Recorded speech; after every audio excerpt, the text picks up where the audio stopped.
Avec les célébrations du centenaire du début de la Première Guerre mondiale, nombreuses sont les conférences ou les expositions mises en place.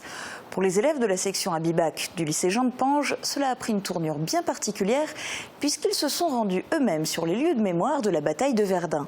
Une excursion avec des correspondants allemands et polonais qui a donné lieu à un film.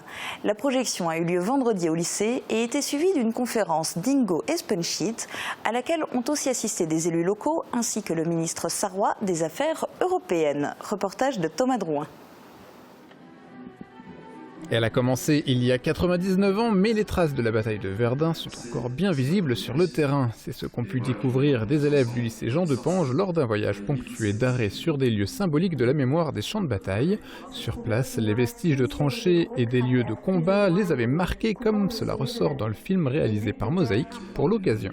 Je m'attendais bien sûr à voir toutes ces tranchées, à voir les scènes de bataille, le suaire et voilà, mais je ne savais pas du tout quoi attendre.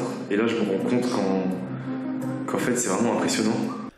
Mais la projection du film n'était que l'introduction de la matinée. Après un court intermède théâtral, toujours sur le thème de la guerre et de ses malheurs, c'est Ingo Espenschit, politologue allemand, qui est monté sur scène pour une conférence sur les faits historiques qui ont mené à l'idée d'une Europe unie. Au premier plan de ceci, la Première Guerre mondiale. Son intervention commence d'ailleurs sur un message de soldats allemands stationnés près de Verdun, caché dans une bouteille de schnapps et retrouvé en 1981.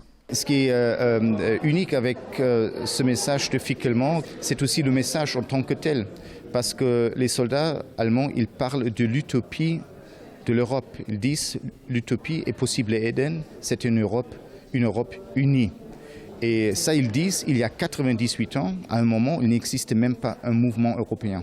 Dans sa présentation, il explique aussi la place importante qu'a pu avoir le nationalisme dans le déclenchement de la Première Guerre mondiale.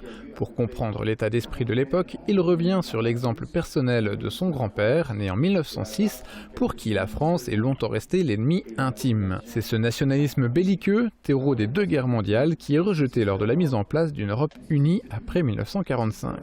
Mais il prévient, il faut faire attention au nationalisme toujours présent à l'heure actuelle.